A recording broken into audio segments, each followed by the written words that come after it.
الحمد لله رب العالمين. أشهد أن لا إله إلا الله وحده لا شريك له، وأشهد أن سيدنا وحبيبنا وسندنا ومولانا محمد صلى الله تبارك وتعالى عليه وعلى آله وأصحابه وبارك وسلم. أما بعد، فأعوذ بالله من الشيطان الرجيم. بسم الله الرحمن الرحيم. وَإِذْ نَادَى رَبُّكَ مُوسَىٰ أَنِ ائْتِ الْقَوْمَ الظَّالِمِينَ قَوْمَ فِرْعَوْنَ أَلَا يَتَّقُونَ قَالَ رَبِّ إِنِّي أَخَافُ أَن يُكَذِّبُونِ وَيَضِيقُ صَدْرِي وَلَا يَنطَلِقُ لِسَانِي فَأَرْسِلْ إِلَىٰ هَارُونَ وَلَهُمْ عَلَيَّ ذَنبٌ فَأَخَافُ أَن يَقْتُلُونِ قَالَ كَلَّا فاذهبا بآياتنا إنا معكم مستمعون. فأتيا فرعون فقولا إنا رسول رب العالمين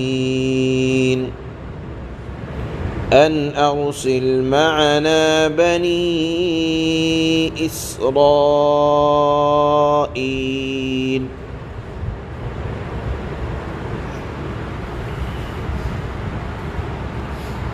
ان آیات میں اب یہاں سے 7 پیغمبروں کے حالات اور ان کی قوموں کی نافرمانی کے تذکرے کو اللہ اب بیان فرماتے ہیں. کیوں بیان فرماتے ہیں؟ کہ اس سے پہلے یہ تذکرہ ہوا جناب رسول اللہ صلی اللہ علیہ وسلم کو اللہ نے محبت کے انداز میں تسلی دی کہ اے نبی صلی اللہ علیہ وسلم، اگر یہ ایمان نہیں لاتے ہیں تو آپ اپنی جان مبارک کو غم کی وجہ سے ہلاک نہ کریں. آپ کی جان دنیا انسانیت کے لیے بڑی قیمتی ہے. آپ افسوس نہ کریں، آپ غم نہ کریں، آپ کڑھن کی وجہ سے اپنی جان کو ہلاک نہ کریں.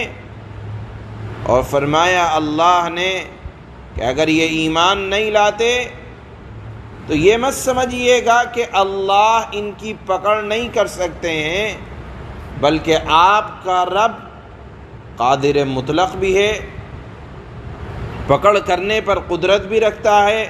پھر ذہن میں یہ بات آئے کہ جب اللہ کی اتنی نافرمانی ہو رہی ہے تو اللہ پکڑ کیوں نہیں کر رہے؟ تو جاننا چاہیے کہ اللہ رحیم بھی ہے، اللہ کی ایک صفت رحمان بھی ہے. اس کی بنیاد پر اللہ کی طرف سے مہلت اور ڈھیل دی جاتی رہی ہے. لہذا جناب رسول اللہ صلی اللہ علیہ وسلم کو گزشتہ آیات میں اللہ نے تسلی دی، اور اسی مناسبت سے اب 7 پیغمبروں کی قوموں کے حالات اللہ یہاں سے بیان فرماتے ہیں کہ یہ نبیوں کا سلسلہ ہادی ہدایت دینے والے یا ہدایت کا راستہ بتلانے والوں کا یہ سلسلہ کوئی نیا نہیں ہے۔ جب بھی قوموں کے اندر بگاڑ آتا تھا، اللہ ایک ہادی کو، راہ دکھلانے والے کو نافرمان قوموں کی طرف بھیجا کرتے تھے، اور جب نافرمان قوم کی نافرمانی حد سے بڑھا کرتی تھی تو اللہ کی طرف سے عذاب کیسے کیسے آیا کرتے تھے، ان کو بھی اللہ نے اس سورہ شعراء میں 7 پیغمبروں کی قوموں کے حالات اور ان کے عذاب اور ان کی نافرمانی کو ذکر کیا۔ یہ واقعات اور حالات اللہ نے اگرچہ قرآن کریم کے مختلف صورتوں میں، مختلف پاروں میں بیان کیا، لیکن قرآن چونکہ قصوں اور کہانیوں کی کتاب نہیں ہے، بلکہ اللہ نے اس کتاب کو رہنما بنا کر بھیجا ہے۔ قرآن نے ایک فکر اور ایک سوچ دی ہے انسانیت کو۔ قرآن جس وقت واقعے کے جس پہلو کو مناسب سمجھتے ہیں اللہ اس کو بیان فرماتے ہیں، لیکن کمال ہے قرآن کا ایک واقعے کو اگر قرآن میں چند جگہ بیان کیا گیا تو واقعے میں کوئی رد و بدل نہیں کیا۔ میں نے بتایا کہ قرآن یہ قصوں اور کہانیوں کی کتاب نہیں ہے، اسی وجہ سے ایک واقعے کو چند جگہ، چند مناسبتوں سے اللہ نے بیان فرمایا، لیکن ذرا کہیں کوئی کمی بیشی نہیں رکھی کہ ایک جگہ کچھ بیان کر دیا ہو، دوسری جگہ کچھ بیان کر دیا ہو، لیکن جہاں جس بات کی اہمیت محسوس کی گئی اس کو اللہ نے بہت وضاحت کے ساتھ بیان فرمایا ہے، بغیر رد و بدل کیے ہوئے۔ چنانچہ آج کی آیات میں اللہ نے سب سے پہلے حضرت موسیٰ علیہ السلام کے واقعے کو بیان کیا، اس کے بعد حضرت نوح، حضرت ابراہیم، حضرت ہود، حضرت لوط، حضرت شعیب، حضرت ہود علیہ السلام، اس طرح سے پیغمبروں کے قوموں کے حالات کو اور ان کے عذاب کو اللہ نے بیان فرمایا، اور ہر واقعے کے آخر میں وہی آیت رکھی کہ ان فی ذلک لآیہ وان ربک لہو العزیز الرحیم۔ ان آیتوں کو اللہ نے ہر پیغمبر کے حالات کو بیان کرنے کے بعد کہا کہ دیکھو اس واقعے میں بڑی عبرت کا سامان ہے، اور تمہارا رب زبردست طاقت بھی والا ہے، طاقت والا بھی ہے اور رحم کرنے والا بھی ہے۔ چنانچہ پہلے آج حضرت موسیٰ علیہ السلام کے حالات کو بیان کرتے ہوئے اللہ نے فرمایا کہ وہ وقت یاد کرو کہ جب آپ کے رب نے موسیٰ کو آواز دے کر کہا کہ موسیٰ اس ظالم قوم کے پاس جاؤ۔ معلوم یہ ہوا کہ ہادی، رہنما، راہبر جہاں مظلوموں کے پاس جائے گا ان کو سمجھانے کے لیے، وہیں ظالم کے دربار میں بھی اللہ کی بات کو پہنچانے کے لیے جایا جائے گا۔ حضرت موسیٰ کو اللہ نے ظالم کے پاس بھیجا کہ جاؤ اس کو سمجھاؤ، اور کیا سمجھاؤ؟ رب انی اخاف ان یکذبون، کہ اس کے دل میں خوف خدا نہیں ہے، اس کے دل میں خوف خدا کو پیدا کرو، خدا کی وحدانیت کو بتاؤ۔ حضرت موسیٰ علیہ السلام نے فرمایا کہ رب العالمین، میرے پروردگار، مجھے ڈر لگتا ہے کہ وہ مجھے جھوٹا بنا دے گا، اور جھوٹا اس وجہ سے بنا دے گا کہ میری زبان کے اندر لکنت ہے، میں بول نہیں پاتا ہوں، مجھے بولنا نہیں آتا ہے۔ آپ میرے ساتھ میرے بھائی ہارون کو میرا مددگار بنا دیں۔ حضرت موسیٰ علیہ السلام کی زبان میں لکنت کس وجہ سے پیدا ہوئی؟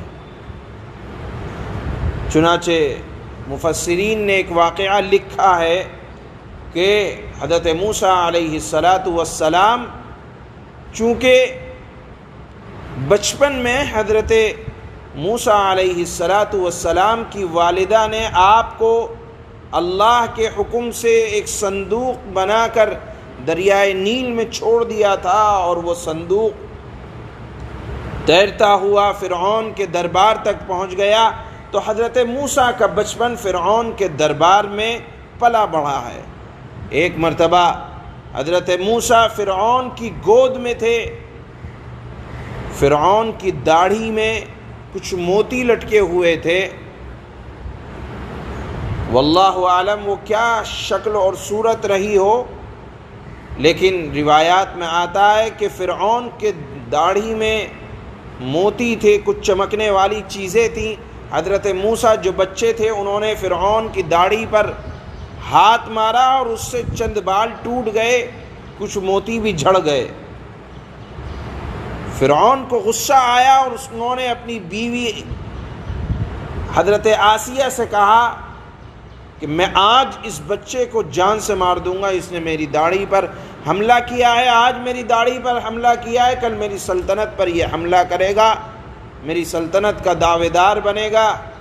حضرت آسیہ جو اس وقت تک اگرچہ فرعون کی بیوی تھی، ایمان نہ لائی تھی، کہا کہ یہ معصوم آپ کی حکومت کے لیے کس طرح نقصان دہ ہو سکتا ہے، یہ تو ابھی بچہ ہے، اور بچپنے کی حرکت کی وجہ سے اس نے آپ کی داڑھی کو چھو لیا، جس کی بنیاد پر چند بال ٹوٹ گئے، یہ تو بچہ ہے، آپ اس کا امتحان لے سکتے ہیں۔ بچہ ہر چمکتی چیز کی طرف ہاتھ بڑھاتا ہے، اور امتحان اس طرح سے لیا جائے اس کا کہ ایک تشت میں انگارے اور دوسرے تشت میں جواہرات کو لا کر رکھا جائے، یہ معصوم جواہرات کو نہیں اٹھائے گا، آگ کو اٹھائے گا، انگارے کو اٹھائے گا۔ چنانچہ فرعون نے اس ہدایت پر عمل کرتے ہوئے حضرت موسیٰ کے سامنے ایک تشت میں انگارے اور دوسرے تشت میں جواہرات کو رکھا۔ حضرت موسیٰ علیہ السلام نے انگارے کو اٹھایا، آگ کو اٹھایا اور اپنے منہ میں رکھ لیا۔ اسی کے جلنے کا اثر تھا کہ حضرت موسیٰ علیہ السلام صحیح تلفظ نہیں کر پاتے تھے، بول نہیں پاتے تھے۔ ایک روایت تو ان کے صحیح بولنے کی یہ ہے، صحیح نہ بولنے کی یہ ہے کہ وہ زبان بچپن میں جل گئی تھی، صحیح تلفظ نہیں ہوتا تھا، اور دوسری روایت یہ ہے کہ وہ بچپن سے بولنا صحیح طرح سے نہیں جانتے تھے۔ خیر جو بھی کچھ ہو، یہاں اللہ یہ فرماتے ہیں کہ موسیٰ نے اللہ کے دربار میں یہ فرمائش رکھی کہ اے اللہ میں بول نہیں پاتا ہوں، زبان اٹکتی ہے، آپ میرا ایک مددگار ہارون کو جو میرا بھائی ہے اس کو بنا دیں۔ یہاں رک کر ایک مسئلہ سمجھیں کہ دیکھیے پہلے زمانے کے بادشاہ بھی، فرعون بھی داڑھی رکھا کرتے تھے۔ معلوم یہ ہوا کہ پہلے زمانے میں کہ بادشاہ داڑھی رکھا کرتے تھے اس لیے کہ وہ اس کو ایک رعبدار چیز سمجھا کرتے تھے۔ چنانچہ حضرت موسیٰ نے جب یہ فرمائش کی کہ اے اللہ میرا مددگار بنا دیں، تو اللہ نے حضرت ہارون کو ان کا نائب اور خلیفہ بنا دیا۔ ایک اور بات سمجھنے کی یہ ہے کہ اگر حاکم آپ کو کوئی حکم دے اور آپ اس حکم کو بجا لانے میں حاکم کو کوئی مشورہ دیں تاکہ حکم کو صحیح انداز میں اس کی تعمیل ہو سکے، تو اس کی اجازت ہے، یہ بہانہ نہیں کہلاتا۔ حضرت موسیٰ علیہ السلام کو اللہ نے حکم دیا کہ آپ جائیے۔ حضرت موسیٰ نے اللہ سے فرمایا حکم کی تعمیل میں کہ اے اللہ مجھ سے بولنا نہیں آتا ہے، آپ میرا نائب اور خلیفہ بنا دیجئے۔ تو یہاں اللہ سے حضرت موسیٰ کی یہ فرمائش در حقیقت بہانہ نہیں ہے، بلکہ رب العالمین کے حکم کی تعمیل میں اچھی طرح سے حکم ادا کر سکیں اللہ کو ایک بات کہی کہ اللہ میں آپ کو مشورہ دیتا ہوں کہ آپ ہارون کو میرا نائب اور خلیفہ بنا دیں۔ لہذا حاکم کے حکم کی تعمیل میں اگر حاکم کو کوئی مشورہ دیا جائے تو اس کی اجازت ہے۔ آپ کو کسی نے حکم دیا کہ یہ کر دو، آپ نے کہا کہ یہ کام ہو جائے گا لیکن اس میں آپ میرے لیے میری یہ مدد کر دیں، تو اس کی اجازت ہے، یہ بہانہ نہیں کہلایا جاتا۔ اللہ نے حضرت موسیٰ کی اس فرمائش کو قبول کیا اور پھر حضرت ہارون کو نبی بنایا اور دونوں کو بھیجا۔ اس موقع پر حضرت موسیٰ نے ایک بات اور کہی تھی کہ اگر میں تنہا جاؤں گا تو میں نے ایک مظلوم کو بچاتے ہوئے ظالم کو ایک مکہ مارا تھا جس سے وہ مر گیا تھا، اگر میں اکیلا فرعون کے دربار میں جاؤں گا تو مجھ پر قتل کا الزام لگا کر میرے ساتھ نا اتفاقی کا معاملہ کریں گے، لہذا جب دو ہوں گے تو دو کا مقابلہ اچھی طرح سے ہم کر سکیں گے، ورنہ میں اکیلا جاؤں گا تو چونکہ میں نے مظلوم کو بچانے کے لیے ظالم کو ایک مکہ مارا تھا، جس کا واقعہ سورت نمبر 28 سورہ قصص میں آنے والا ہے 20ویں پارے میں، وہاں تفصیل سے بیان کیا جائے گا کہ حضرت موسیٰ نے کب کس کو کیوں مارا تھا اور وہ قتل ہو گیا تھا اور پھر الزام حضرت موسیٰ کے سر آ گیا تھا۔ تو حضرت موسیٰ کو اس چیز کا احساس تھا کہ اگر میں تنہا جاؤں گا تو مجھے قتل کر دیا جائے گا اور میں اس کے دربار میں اللہ کی بات نہیں پیش کر سکوں گا، لہذا اس وجہ سے بھی اللہ سے حضرت ہارون کی نبوت کو حضرت موسیٰ علیہ السلام نے مانگا تھا۔ چنانچہ اللہ نے فرمایا کہ دیکھو قتل تو یہ ہرگز تمہیں نہیں کر سکتے، ہاں میں ہارون کو تمہارے ساتھ نبی بناتا ہوں اور تم جو کچھ بات کرو گے اللہ وہاں موجود رہے گا، میں تمہاری باتوں کو سنتا رہوں گا اور فرعون کی ہمت نہیں ہوگی کہ وہ تمہیں تکلیف پہنچا سکے یا تمہیں قتل کر سکے، اللہ وہاں موجود رہے گا اور اس سے جا کر میرا پیغام دینا اور یہ کہنا کہ بنی اسرائیل کو ہمارے ساتھ بھیج دیجئے۔ جس قوم پر فرعون نے ظلم کر رکھا تھا وہ بنی اسرائیل کی قوم تھی، اور اس قوم کو چھڑانے کے لیے، مظلوموں کو چھڑانے کے لیے یا مظلوموں کی مدد کے لیے اللہ نے حضرت موسیٰ سے کہا تھا کہ جاؤ مظلوم قوم کو ظالم فرعون سے چھڑا کر لاؤ۔ اس بات کو اللہ نے یہاں اس واقعے کے اندر بیان کیا ہے۔ یہاں ایک بات سمجھنے کی یہ ہے کہ اگر آپ داعی ہیں تو وہاں دعوت کے اصول اور آداب، زبان کو صاف یا الفاظ کو کس طرح سے کس موقع پر کیا کہنا ہے یہ بھی آنا چاہیے۔ اسی وجہ سے حضرت موسیٰ کو چونکہ صحیح بولنا تلفظ کرنا نہیں آتا تھا اور دعوت میں زبان کا بڑا دخل ہے، اس لیے اگر آپ داعی ہیں تو دعوت کے اصول اور آداب، کہنا کیا ہے ظالم کے دربار میں جا کر، یہ آنا چاہیے۔ یہ اس واقعے کے حضرت موسیٰ کے اس واقعے سے یہ بات معلوم ہوتی ہے۔ چنانچہ ان آیات میں اسی واقعے کو اللہ نے بیان فرمایا۔ اللہ فرماتے ہیں وَإِذْ نَادَى رَبُّكَ مُوسَىٰ أَنِ ائْتِ الْقَوْمَ الظَّالِمِينَ قَوْمَ فِرْعَوْنَ أَلَا يَتَّقُونَ۔ اور اے لوگو اس وقت کا حال سنو جب تمہارے پروردگار نے موسیٰ کو آواز دے کر کہا تھا کہ موسیٰ اس ظالم قوم کے پاس جاؤ، یعنی فرعون کی قوم کے پاس۔ کیا فرعون اور فرعون کی قوم کے دل میں خدا کا خوف نہیں ہے؟ وَيَضِيقُ صَدْرِي وَلَا يَنطَلِقُ لِسَانِي فَأَرْسِلْ إِلَىٰ هَارُونَ۔ موسیٰ نے کہا کہ میرے پروردگار مجھے ڈر ہے کہ وہ مجھے جھوٹا بنائیں گے۔ وَلَهُمْ عَلَيَّ ذَنبٌ فَأَخَافُ أَن يَقْتُلُونِ۔ اور میرا دل تنگ ہونے لگتا ہے اور میری زبان نہیں چلتی، اس لیے آپ میرے ساتھ ہارون کو بھی نبوت کا پیغام بھیج دیجئے، اور میرے خلاف ان لوگوں نے ایک جرم بھی عائد کر رکھا ہے جس کی وجہ سے مجھے ڈر ہے کہ وہ مجھے قتل نہ کر ڈالیں۔ قال كلا فاذهبا بآياتنا إنا معكم مستمعون۔